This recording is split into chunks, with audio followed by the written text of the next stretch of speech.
നമുക്ക് ഡിസൈനിങ് ആണല്ലോ നമ്മൾ സ്റ്റാർട്ട് ചെയ്യുന്നത്. ഡിസൈനിങ് പഠിക്കണമെങ്കിൽ നമുക്ക് ആവശ്യമായി വരുന്ന 5 ആപ്പുകളുണ്ട്. അത് നിങ്ങൾ ഡൗൺലോഡ് ചെയ്തിട്ടുണ്ടാവും, നിങ്ങളുടെ ഫോണിൽ ഉണ്ടാവുമെന്നാണ് വിചാരിക്കുന്നത്. 5 ആപ്പുകളെന്ന് പറഞ്ഞാൽ ഏതൊക്കെയാണെന്ന് നമുക്കൊന്ന് നോക്കാം. ഒന്ന്, നമുക്ക് ഏറ്റവും അത്യാവശ്യമായി നമ്മൾ ഡിസൈൻ ചെയ്യുന്ന ആപ്പ് എന്ന് പറയുന്നത് പിക്സൽ ലാബ് എന്നുള്ളതാണ്. പിന്നെ അതിനെപ്പോഴും കൂടെ ഉണ്ടാവേണ്ട ഒരു ആപ്പാണ് കോഡ് FML. പിന്നെ ബാക്കിയുള്ളതൊക്കെ നമുക്ക് ആവശ്യമായിട്ട് ഉപയോഗിക്കാൻ പറ്റുന്ന സാധനങ്ങളാണ്. ഒന്ന് പിൻട്രസ്റ്റ്, അതുപോലെ തന്നെ റിമൂവ് BG, പിന്നെ ഫോണുമായി ബന്ധപ്പെട്ട ആവശ്യമാണ് Z അർച്ചീവർ എന്നുള്ളത്. ഈ 5 ആപ്പാണ് നമുക്ക് മെയിനായിട്ട് ആവശ്യമുള്ളത്. ഇതിൽ നമ്മൾ ശ്രദ്ധിക്കേണ്ട ഒരു കാര്യം എന്ന് വെച്ചാൽ,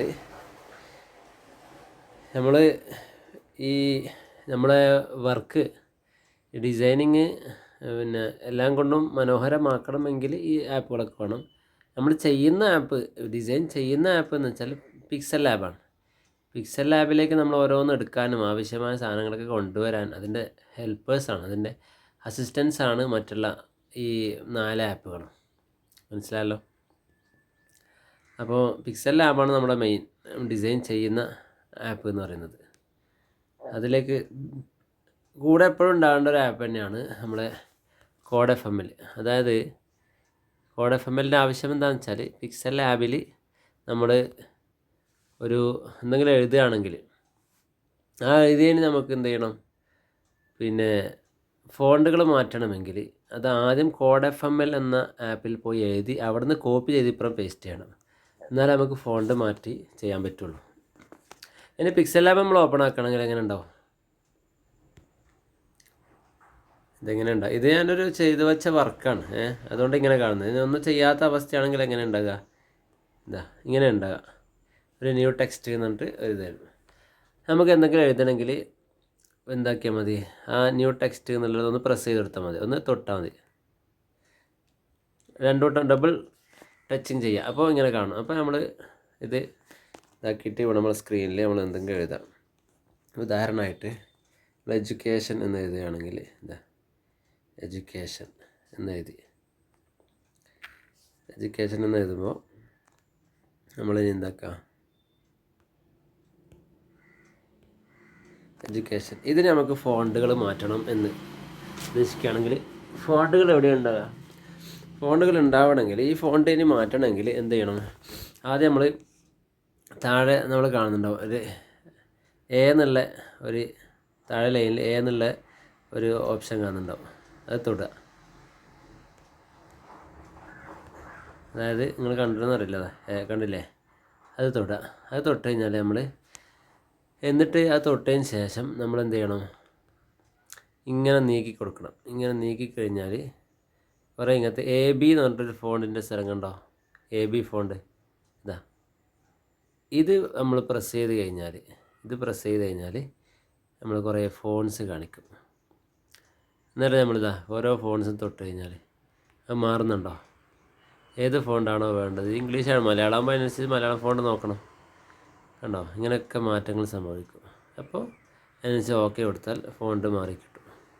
ഇനി നമുക്ക് മലയാളത്തിലേക്ക് നമുക്ക് കിടക്കാം. ആദ്യം ഇംഗ്ലീഷ് എല്ലാ ഫോണിലും ഉണ്ടാകുന്ന ഫോണ്ട് കയറ്റാണ്ട് എല്ലാ ഫോണിലും ഉണ്ടാകുന്ന ഇംഗ്ലീഷ് എന്ന് പറയുന്നത്. കുറച്ച് ഫോണ്ടുകൾ ഓൾറെഡി ഉണ്ടാവും.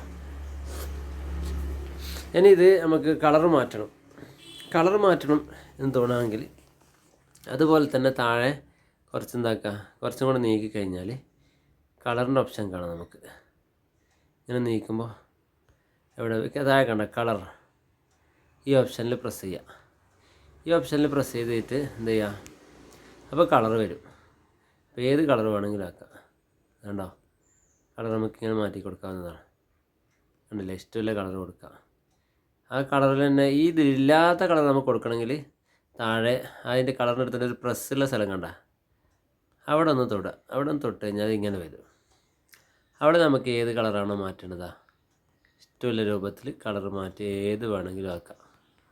ഏതാണോ വേണ്ടത് നമുക്ക് അതിനനുസരിച്ച് ഓക്കെ കൊടുത്തു കഴിഞ്ഞാൽ ആ കളറാവും. മനസ്സിലായല്ലോ? ഇനി നമുക്ക് ഈ ബാക്ക്ഗ്രൗണ്ടിൻ്റെ കളർ മാറ്റണമെങ്കിൽ താഴെ ഓപ്ഷനിൽ ഏറ്റവും താഴെ 4 ഓപ്ഷൻ കാണുന്നുണ്ട്. ഇതിൽ തൊടുക. കണ്ടാ? ഇതിൽ തൊട്ട് കഴിഞ്ഞാൽ അത് തൊട്ടതിന് ശേഷം പിന്നെ തൊടേണ്ടത് ഇതാ അതിൻ്റെ തൊട്ട് മേലെയുള്ള കുറേ ഓപ്ഷൻ കാണുന്നുണ്ട്. കളർ എന്ന് കാണുന്നുണ്ടോ, കളർ, അത് തൊടുക. അത് തൊട്ട് കഴിഞ്ഞാൽ വീണ്ടും ആ കളർ നേരത്തെ കണ്ട ഓപ്ഷൻ വരും. അപ്പോൾ അതിനനുസരിച്ച് എന്താക്കുക, കളറും ഉണ്ടാവും, ഗ്രേഡിയൻറ്റ് കളർ എന്ന് പറഞ്ഞാൽ അതിനനുസരിച്ച് മാറ്റി കൊടുക്കുക. അപ്പോൾ ഇതാ ഏത് കളർ വേണമെങ്കിൽ ബാക്ക്ഗ്രൗണ്ട് മാറ്റാം. ഉണ്ടാവും ബാക്ക്ഗ്രൗണ്ട് കളർ മാറ്റുന്നത്.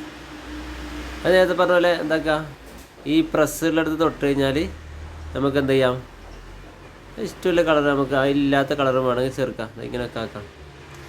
ഇനി ഗ്രേഡിയൻ്റ്, അതിൻ്റെ കൂടെ തന്നെ നിങ്ങൾ ഗ്രേഡിയൻ്റ് എന്ന് കണ്ടോ, ഈ കളറിൻ്റെ ഗ്രേഡിയൻ്റ് കണ്ടില്ലേ? ഈ ഗ്രേഡിയൻ്റ് എന്താണെന്ന് വെച്ചാൽ ആ ഗ്രേഡിയൻ്റ് തൊട്ട് കഴിഞ്ഞാൽ ഇങ്ങനെ വരും.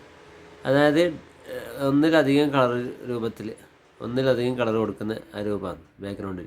അത് നമുക്ക് വേണമെങ്കിൽ ഇത് ഇങ്ങനെ ആക്കിയിട്ട് പോയിട്ട് എങ്ങനെ വെച്ചാൽ കൊടുക്കുകയും ചെയ്യാം. കളർ തൊട്ട് കഴിഞ്ഞാൽ അതിനനുസരിച്ച് മാറ്റം വരും. കണ്ടോ, ഇപ്പുറം തൊടുക, കണ്ടോ, ഇങ്ങനെയൊക്കെ മാറ്റം വരുത്താവുന്നതാണ്. അതിനനുസരിച്ച് മാറ്റം വരുത്തി ചെയ്യാവുന്നതാണ്. അപ്പോൾ ഏകദേശം നിങ്ങൾക്ക് ഒരു ധാരണ കിട്ടിയിട്ടുണ്ടാവുമെന്ന് വിശ്വസിക്കുകയാണ്. ഇൻഷാ അല്ലാഹ് ബാക്കി നമുക്ക് സൗകര്യം പോലെ ദിവസങ്ങളായിട്ട് നമുക്ക് പറയാവുന്നതാണ് ഇൻഷാ അല്ലാഹ്. ഓക്കെ.